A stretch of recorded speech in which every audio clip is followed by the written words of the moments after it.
వరస పట్టేసినాడే ఒడిలో కట్టేసినాడే మటన్ ప్లేట్లో చికెన్ ముక్కల వగల్ చూపుతుంటే ఇక నేనేం చెయ్యనమ్ము తకదిం స్టార్ట్ చేస్తేనమ్ము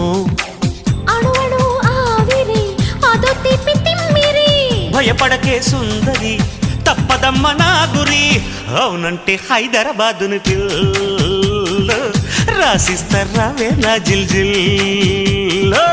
కాదంటే వింటావా ఓయల్లో పొందిగ్గా పూలెట్టైనా జల్లో చలిగా ఉందన్నాడే కిల్లాడి బుల్లోడు చలి చంపేస్తా ఉంటే ఏం చేయనే ముల్లమ్మా